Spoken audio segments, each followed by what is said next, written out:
brands are not humans, brands are brands, but all humans work for brands, right? And then we have humans on the other side of the equation, the talent and the celebrities. Every human in that equation has a soul. And every human wants to know that they're working for something greater than themselves. This is Brand Story, a podcast featuring in-depth conversations with leaders, marketers, and brand storytellers about their professional journey and the impact they are making on the world around them. Welcome to Brand Story. I'm your host, Steve Gilman, and my guest today is Laura Hutfless. Laura is the co-founder of FlyteVu, a full-service entertainment marketing agency that helps brands connect with consumers via the power of pop culture and purpose. FlyteVu was Adweek's fastest-growing agency in 2020 and has also been included on the Inc. 5000 list and has so many impressive accolades, including a raft of Clios, an Emmy, and a Grammy Award, of all things. And before co-founding FlyteVu, Laura worked at the William Morris Agency and for many years as an agent at CAA, the creative arts agency, really the top talent agency in the world. And Laura also serves on several boards, the Country Music Association, the Onsite Foundation. So Laura, welcome to Brand Story. Thank you for being here today. Of course, I'm really excited. Yeah, I think we're going to have a great time talking. And I noticed as I was researching for this episode that you and I have something in common. You were an art major before all this started. Yes. My mom was an art teacher, so I think it's in my blood. I've always, been encouraged to be creative and develop that skill set. So I actually went to school for graphic design because my first love was illustration, but my dad told me I needed a job that paid. So I was kind of forced in the graphic design vertical. And after one internship at Huffy Bicycles, designing graphics on children's bikes, I decided that was not for me. And I realized there are a lot more jobs in the creative field than just graphic design. So I'm really happy I was able to pursue some other ways to use that skill set. That's so cool. So you moved to Nashville and you're trying to put it all together. And, I have an art background as well, art and theater. And I love how people from the arts end up in our line of work because it takes a lot of empathy and it takes a lot of being able to see the world from different points of view.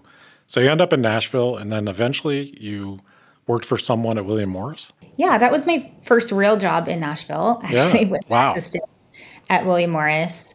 I ended up straight working on a desk, which is pretty rare. You usually have to go through the mailroom and there's a series of roles before you get to be an assistant for an agent. But I had the graphic design skill. And at this time, she was one of the few agents brokering endorsement deals, partnerships. And so she needed someone who could create PowerPoints and presentations.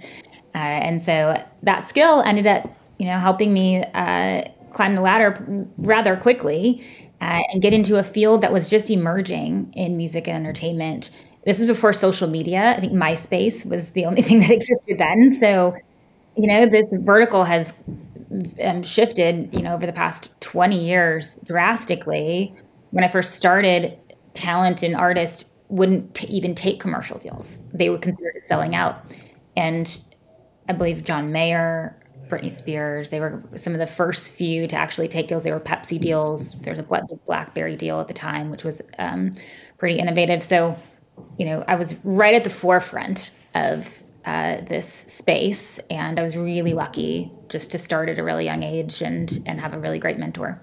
Yeah, I mean, that's extraordinary. What an opportunity. So you went from there to CAA, which is, if our audience doesn't know who CAA is, it's really the premier talent agency in the world. And you spent like 6 or 7 years there, right? 7 years there. There was another step in between, but we can skip right to CAA. Yeah, you were a Ticketmaster, right? I was a Ticketmaster. There was a small company called Echo, which Ticketmaster acquired. I was there for a few years until a big merger happened, IAC merger. So actually, I started kind of brokering deals on my own as a third-party seller, and CAA noticed because I was working with other talent and then pursued me. It actually took me a minute to take that role at CAA. Reason being, I was mid-20s. I was making good money brokering these deals. I now know why I was hesitant because I'm an entrepreneur at heart. Like, I love building things. The thing was, at 25, I wasn't ready to build, right? I didn't have enough knowledge, and I realized that. I knew how to do the job, but especially at CAA, there's so many things to learn, from, literary deals to film and TV deals and all the things I didn't know. And so I took that job, and over the course of 7, almost 8 years at CAA, learned all of those areas and was able to put that knowledge and all those relationships I built into then building FlyteVu when it was time to do that, when I was a bit older, had more wisdom, had more experience, and was ready to be a true entrepreneur. Yeah, well, timing's everything. And if you've got the entrepreneurial spirit, you're always sort of headed in that direction.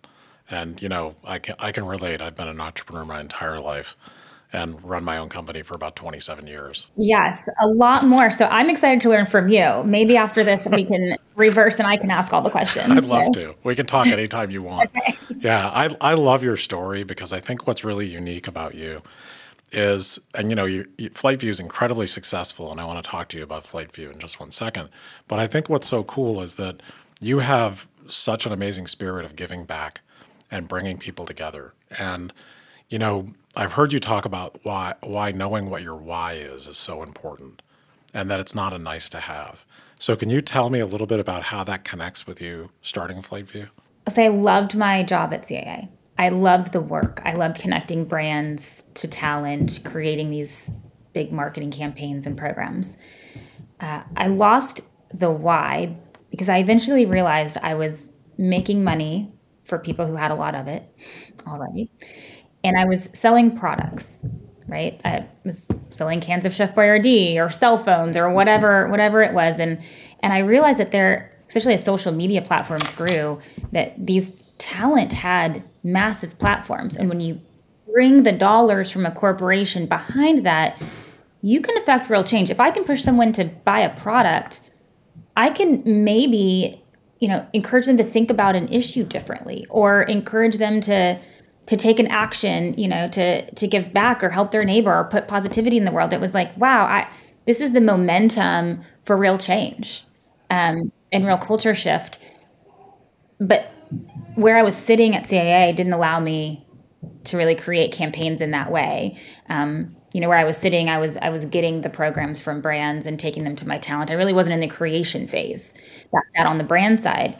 And so, enough client or brands started asking me to come work for them that I realized, okay, there's a need on the brand side for someone who thinks about these programs a little differently. And if I'm going to go sit on the brand side, I want to be able to infuse purpose and change and positivity into these campaigns. And sitting there would give me the opportunity to do that. So that was the reason to start FlyteVu, to say, hey, this stuff really works. Leveraging the power of pop culture works for brands, but let's do it in a way that changes the world to make it a better place, that doesn't just sell a product. Now, this was 8 or 9 years ago. Yeah, you were early. Pretty innovative then. Now, I think all brands have realized they need to stand for something, and they need to connect to consumers in a deeper and emotional way. So now it's not that revolutionary, but it was when we started. And the good news is we've had all this time of really honing in our processes and the way that we do it and what works in this space. So I feel we're best equipped to help brands move forward in this era. I mean, you have such a wealth of experience doing it. And, there are tons of celebrity product partnerships without any soul over the years, tons and tons. We can think of a million. But I think what's so unique about what you all started doing and, is now being copied is, finding that purpose inside it. Purpose-based branding is very hot right now, but you all were doing it in such a cool way before it got hot. And I think it's really important to brands. And I think finding where a brand and a celebrity's interests intersect with an actual need in the world is extraordinary. Here's what I've learned over the years. Brands are not humans, brands are brands, but all humans work for brands, right? And then we have humans on the other side of the equation, the talent and the celebrities. Every human in that equation has a soul.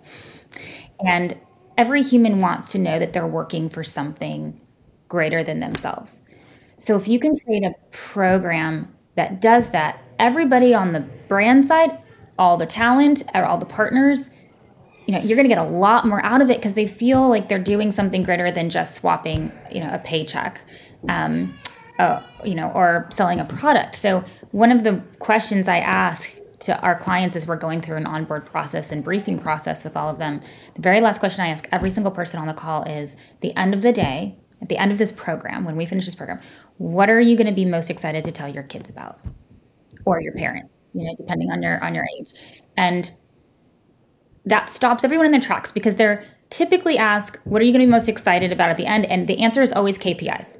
I sold X products, I had this number of impressions. But when you say your kids or your family or your spouse, that stops them, because you're not going to tell them about your KPIs. You're going to tell them you helped them, kids at St. Jude, or you raised money for a cause, or you in one of our programs, we created equal representation on festival stages. Like, you did something to impact them, that their world will be better because of what you worked on. And I find, 10 out of 10 times, the programs that have a purpose that connect to everybody in the room are the ones that go smoothly, have better results. Everyone, comes in with more than what's contractually obligated.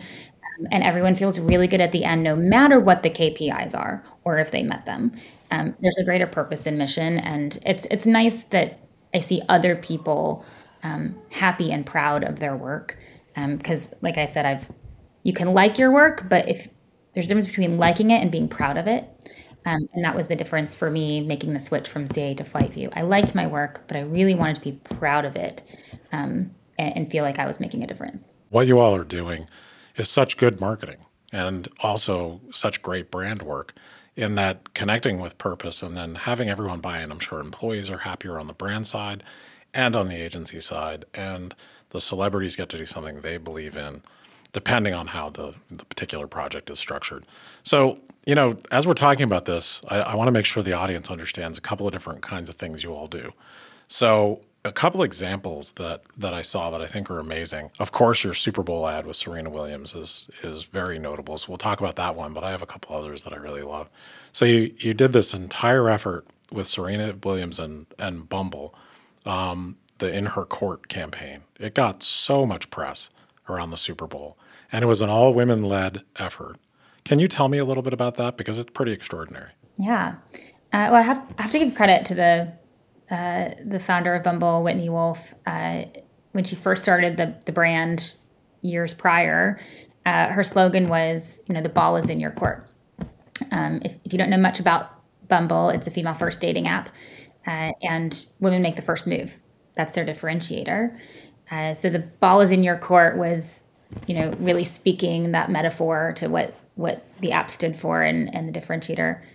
And so when she called me probably earlier that year, and as she had expanded from Bumble Dating to Bumble BFF and Bumble Biz, she was really thinking about, how do we communicate that the app is more than dating? It's really about connection and relationships and more equitable relationships. And she thought Serena Williams is really the icon, right? The one that represents it all to a lot of women. And I said, that's great, but we don't have those dollars, right? And I knew what the Nike contract was, and we're not close to that. So we had to really think about a more creative way to approach Serena and what would really interest her. And with my experience on the talent side, I know that it's not always about money. Again, we talk about this purpose and mission, and we're all driven by that. So if we can figure out, what the purpose and the mission is and align with somebody who has that same one, it becomes less about the paycheck. And so that's essentially what happened. We, started conversations with Serena. Also, Bumble realized, that in business, women were not receiving even a portion of the funding that men receive from venture capital groups. And so Bumble launched the Bumble Fund, which gives women entrepreneurs early investment, and specifically women of color. And so with that was very attractive to Serena, who's an investor herself. So Serena came in as an investor in the Bumble Fund and really lead advisor.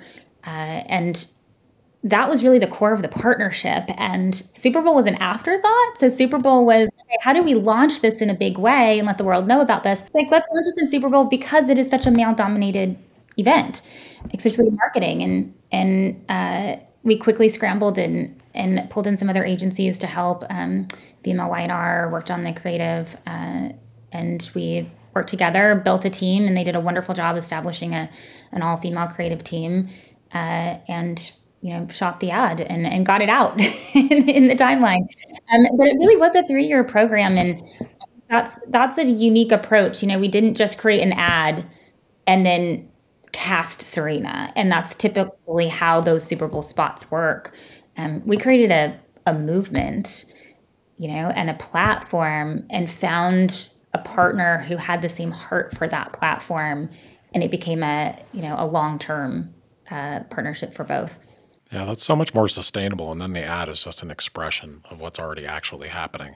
And I think that's something for brands and anyone listening to really understand, is that when you do it and it's lip service, or you do an ad and you talk about a cause, but you're not really putting in the work, consumers figure that out pretty quick now. So we actually have an approach for our own agency is we don't talk about it, we just do it.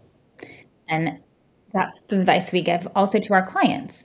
Let your work speak for itself. We don't need to post that it's, whatever appreciation month or whatever it is. We just need to make change. Like, we just need to be doing things, and that speaks louder than words. I was always taught actions over words, and I think that's the advice we give to our clients. That's so cool. Well, you definitely have the heart of an artist for sure. I love how you're bringing this change and bringing it together with so many different parts of the pop culture and media. It's a really cool way to bring everything together. So one other example I want to talk about, and then I wanted to get into some other questions with you. During the pandemic, you did a really meaningful campaign called Band Together with Barefoot Wines. And I just think that's such a cool example of bringing together purpose and also bringing it together with, a brand. So can you tell me a little bit about that one? We could probably talk about 30 of your projects, but I wanted to just pick a couple. Yeah, we did a lot during the pandemic. So I was interested to see which one you were going to pull up. So Barefoot Wines, a fact about us as Americans is that when hard times hit, alcohol sales go up. Yeah, they do. And in this case, the drinking occasion moved to the home. So people weren't going to bars or restaurants anymore. They were buying wine and liquor and bringing it home. Now that's great for Barefoot, right? For their sales, but not so great for restaurants or hospitality workers. And so Barefoot realized that. We realized that and wanted to put together a campaign that gave back to those folks. And so I think that just is something that's great about America. And this was led by a team that had a lot of heart. And instead of saying we're going to capitalize on this moment, it's like, no, we have to make sure everyone is taken care of here. And so we created a really fun at-home experience that was activated through some revolutionary AR technology that when you scanned the bottle of Barefoot, a Black Eyed Peas music experience came to life. And what was unique about that technology is that as you added bottles to the frame, more characters in the band continued to show up on the screen. There were more layers of the music that came in. So that was a unique technology that we used for that. And Black Eyed Peas, specifically will.i.am, came in, and he actually created the animations himself. Wow, that's so cool. The artwork. I mean, he is a true artist. Yeah, Talk about art. Across really all verticals. Yeah. And he had such a vision for this and was so excited because for him too, it was giving back. During that really hard time when this was right in 2020, so it was when nobody knew how long this was going to be or what was happening. And so we all came together and focused, and they were launching a new album as well at the time. And so this gave, a platform for them to release new music as well. And everybody won. And I think it did win some awards that year too. I remember noticing it because I, like many, I worked in fine dining and waiting and worked in hospitality, to work my way through school and pay for it. As did I. Yeah. Most people around the arts have. Yeah. And, those are the people that they really suffered professionally during the pandemic. So I was so glad to see brands step up and help. And, there were a lot of brands that talked about it, but I thought the thing that you all did with Barefoot and the Black Eyed Peas was one of the most exceptional efforts. So I really applaud you guys on that. Thank you. Yeah, that was really fun. A lot of our programs, we try to integrate technology, which was also helping because the agency is a small agency that developed that technology. It gave them a job during the pandemic to bring that campaign to life. We had a lot of programs. I'm really proud of our team. I think the pandemic was really a period where a lot of agencies faltered, that especially in the event space.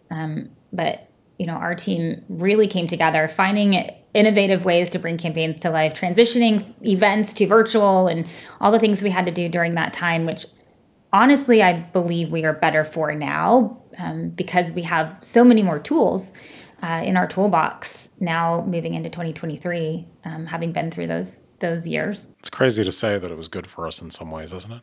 It was scary, it was terrifying, it was terrible.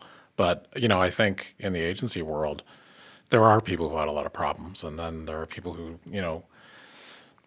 just dug deep and did what they needed to do and figured it out and led through it, led through the uncertainty. I had Kristen Cavallo, the CEO of the Martin Agency, on the podcast. And, they just jumped right in and did much of the same thing, started solving problems, helping people, employees and clients, and, the trying to help people out in the world too. And I think that's such an incredible instinct. Yeah. I think any tough time always leaves a gift. If you choose to have that perspective. And I think the gift to agencies in that time frame was just innovation. It forced you to use new tools, think about things differently. Half the tools in the toolbox you couldn't use anymore. So you had to learn some new ones, and the agencies that could refocus, could see this as an opportunity and innovate are the ones who not just survived, but thrived during that time. And I think it's all about mindset and perspective. I also think and hope that it made us all a little bit more human and made us appreciate, each other, colleagues, employees. I started this podcast during the pandemic because I really missed talking one-on-one with people that I respect and, wanted to help. I've always been a storyteller and wanted to tell people stories because that's what I love. And I think it made us see each other a little bit more than maybe we had. So being an entrepreneur and a leader has a ton of challenges. You started your own company and, I've heard you talk about something that's really near and dear to me about being human at work and seeing people that you work with as not like, leave your life at home. And, at business, you're a business person. And I've talked to Claude Silver, the chief heart officer at Vayner, and a bunch of people about this. So can you talk to me a little bit about your philosophy around that? There's a saying that says you're a human being, not a human doing. And we're human beings that, have so many different parts of our lives. I don't believe you can separate those, especially in the virtual world now where we're, working at home and next minute I'm feeding a 1-year-old and I'm taking a conference call, on my earpods. Your lives are intertwined. And we have to realize that the people that are working with us and for us, their lives are just as important and intertwined as ours. And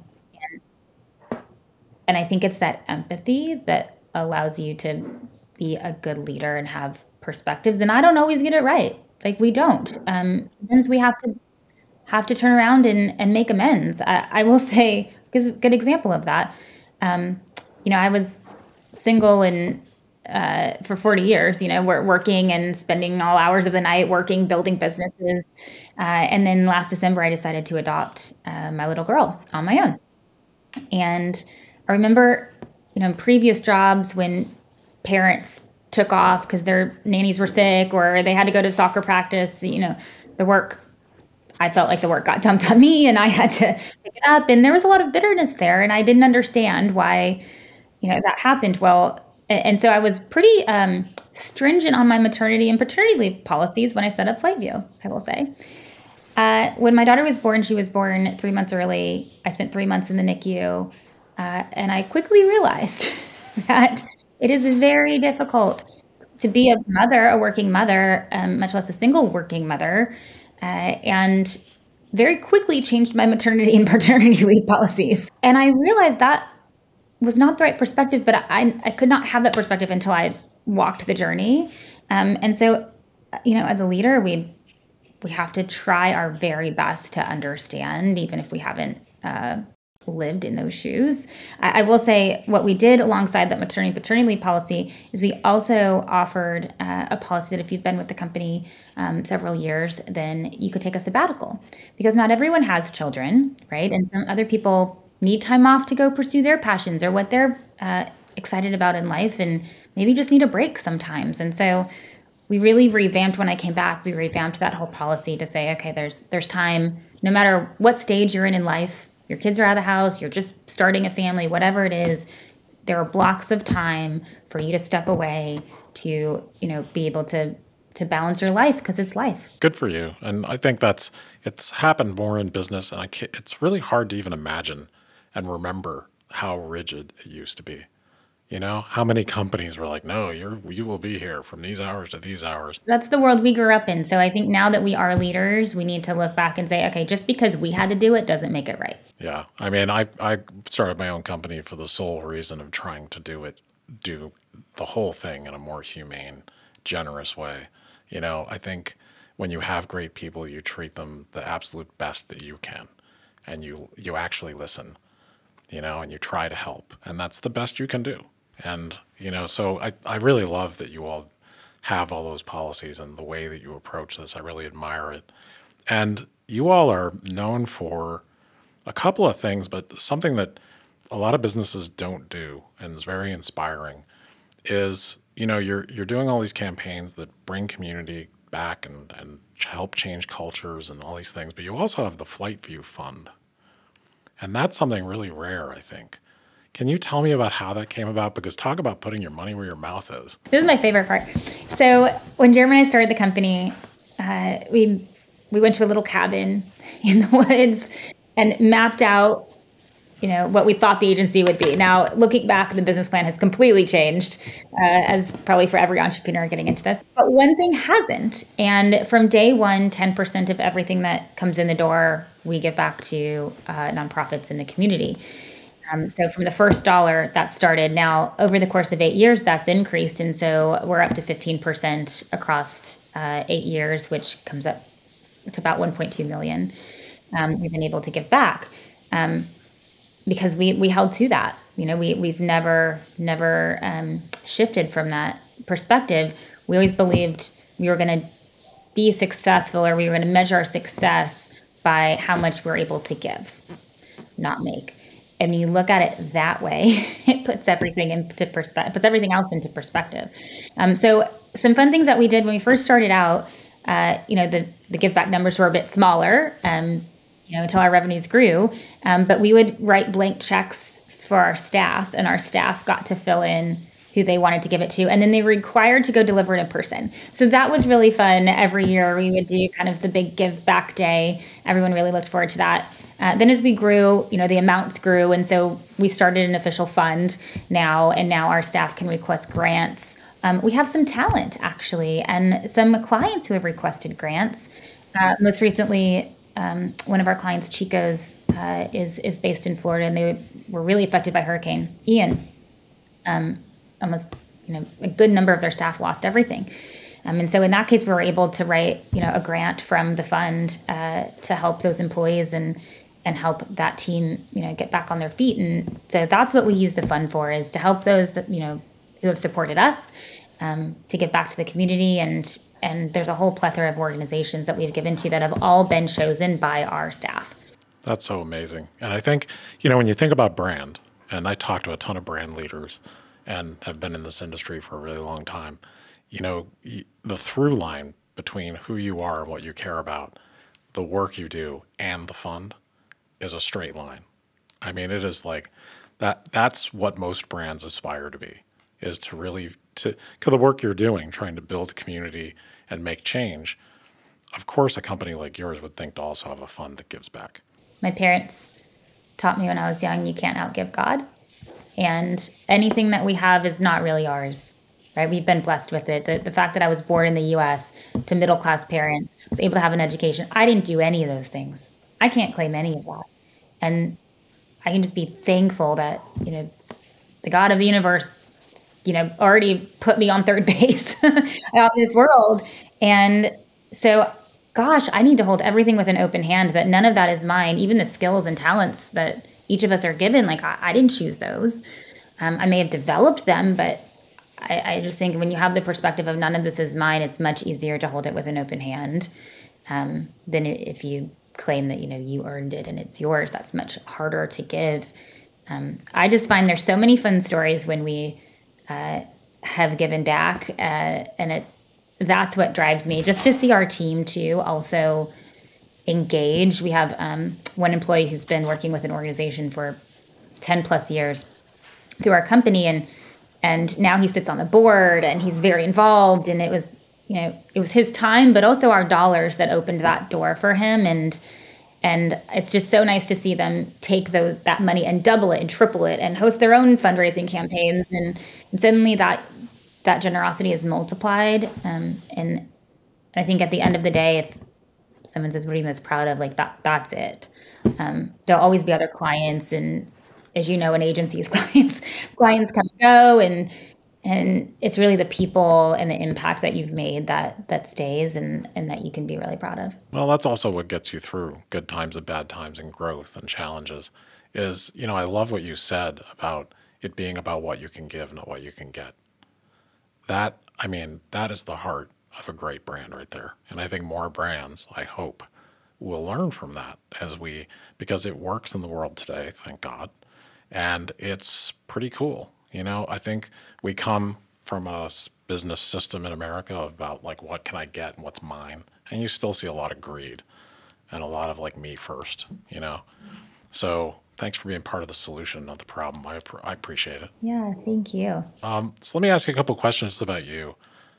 What's a trait of yours that you used to think was a weakness and now you think is a strength? That's a good question. I used to, so I'm very direct. What you see is what you get. I don't sugarcoat anything. And I think in the corporate environment, that was a weakness. I ruffled a lot of feathers. I was a bull in a china shop. Like, processes were made to be broken. So we could figure out better ways. And that's actually a heart of an entrepreneur. I can relate to that. I did that everywhere I've ever been. Yeah. I think that drive and that ability to see, new and better ways to do things, and, not take no for an answer, that wasn't always appreciated in a corporate environment. It is as an entrepreneur. So I see that as, wow, that was my special strength. I just wasn't in the right environment to use it. And now I am. That's really cool. So what's something that you can't go a day without doing? A day without doing? Praying. I literally, I don't know what I would do without that hope. I think I've just been through so many ups and downs in life. And I know this life is fragile. And I'm just thankful. I think praying for me is gratitude for every breath I have, every day I have, every opportunity I have. And so when I start to lose that gratitude and that thankfulness, the version of myself that shows up in the mirror isn't one that I like. So I think just starting the day off with prayer and thankfulness and, just acknowledging that I am not God and I am not in control, but there's a greater source who is. And I think that keeps me. Those are my best days. That's wonderful. I think gratitude and faith are so important. So good for you. I think that's a really cool answer. What's an event in your life? And you've had a lot of changes, a lot of, joys and tragedies, and like us all. But what event in your life do you think has shaped you most as a person? Oh, there's so many to point to. I lost somebody who was really close to me in 2019. He was a survivor of a mass shooting of Columbine. And so when he died of a drug overdose. And so it opened my eyes. I think that time in my life opened my eyes to trauma and grief, and in so many ways in the addiction community, but also in the, survivors of mass shootings, and just so many groups of people who were hurting in so many different ways. And so I started to do a lot of work myself in understanding, emotional wellness. And I joined the board of the Onsite Foundation. I became president of the Onsite Foundation. And I always say there's a gift in the pain, and if you choose to find it. And there were many gifts that came out of that time period, but I had never really experienced a sudden loss like that, unexpected. Your whole world changes in an instant, right? In a phone call. I always thought, what would it be like if I got a phone call and it changed your life? Well, I've walked that journey now. Um, and I think that changed me as a human. And in the most important way is understanding life is short. Like, you are not promised another day. So make the most of this one. I think that also led me to the decision to adopt Evelyn, in that life is short. You get one go of this, and it opened my eyes to groups that needed love, and children was one, and finding Evelyn who needed a home and needed love, and I had it to give. I think, no time to waste. Let's do this. And so I think that time period really changed my perspective in what was important. Work isn't important. It's the impact we're making and how we're changing people's lives. So that was a big shift in my life in so many ways. I bet. And, it certainly fits with what you do, but transcends it. And, grief and, losing someone suddenly does change who you are. And it does give you a different perspective. It can make you very grateful. There's a lot of different paths people take when that happens to them. So you certainly have seemed to challenge it and channel it in some really positive ways. But, I think of grief as something that stays with you, but also there, like you said, there's some gifts inside it as well. Yeah. I don't know what the opposite, you say, you can take it and you can channel it. Yeah. Yes. I think if I look back at my life, that is what people say, I'm resilient. Like, that's it's why I'm like that. It's like, okay, something happened. I can either choose to find a gift in this and create something good of it, or I can stay stuck in the grief. And while staying stuck feels a little bit more comfortable, right? Because it's a little easier for all of us. Yeah. I look down that path, and the end of that path doesn't look so great, but choosing to turn it into something good, or find the gift in it. If I look down that path, there's hope and there's light. And so I just don't know. I just feel like you don't have a choice, really. I think for me, that's how I've always felt about kind of any hardship, even the pandemic. We just talked about that. It's like, man, something happens. You can either sit and wait and hope something happens, or you can adjust your sails and, discover new territories. And that seems a lot more exciting and fun to me. And so I think that's been my life mantra, is just adjust your sails. I think that mantra and your background in the arts, all the way through wanting to help people and coping with tragedy, like it has a real through line. And I really respect what you've been through and how you've dealt with it, because a lot of people do stay stuck, so that entrepreneurial spirit you have of picking yourself up and moving forward, I think that's to be applauded. Now, I can accredit my mom for the art, gene that she gave me. Now, my father was military, so I can credit him Got to some discipline there, yeah. Laura, some discipline, and Laura, stop crying, or I'll give you something to cry about. You get up and you get back at it. So I think between the two, they really came together. The best came together. That's a good mix, actually. Yeah. Uh-huh. Like, I had a father that was a lifelong entrepreneur, so it was so instilled in me by the time, and then other people around me that are very creative, and it's amazing how your experiences, really do turn you into who you are. So my final question I always ask everyone is that if they could go back and give their younger self any advice, what advice would you give? Don't compare. I was just telling a friend the other day, I remember the first time I actually compared myself to someone else. It was kindergarten. That's how early it started. And she's out there somewhere, I'm sure. I've lost touch with her, but there was a little girl named Leanne Woodward, and she had the best singing voice. And up until meeting her, I loved singing. I would sing in the choir. I had all the solos. And then I heard Leanne. I thought she was better than me, and I stopped singing. And I never sang since. And it's developed into a fear of karaoke. Like, I really have a fear of singing in public. And I think back to, wow, I actually don't have a bad singing voice. But it all started because I compared myself to somebody else and thought I was less than. And I think of how many times in life, like, we do that. We don't move forward with something because we think someone's better, or they're farther along than we are. This is where we should be. Even in parenthood, this child is walking before mine's behind. Like everything is a game of comparison. And now with social media, it's impossible not to see images that we compare ourselves to. And so I think I would have told my younger self, like, just run your own race. And looking back, like now I look back, you're going to be really proud of it, but just keep your eyes focused. God has a plan for you, and just keep running that race. That's really beautiful. I think everyone has their own unique story, and you're right, comparison it's something you have to be really mindful about. So thank you again for being here. This has been such a great conversation. I thought it would be, and it's been just wonderful. So thank you for being so generous and so open. I really appreciate it. Thank you. Want to hear more inspiring stories? Subscribe on your preferred podcast app so you don't miss an episode. And if you like what we're doing, please rate, review, and share. It's the best way to support us. Thank you for listening to Brand Story.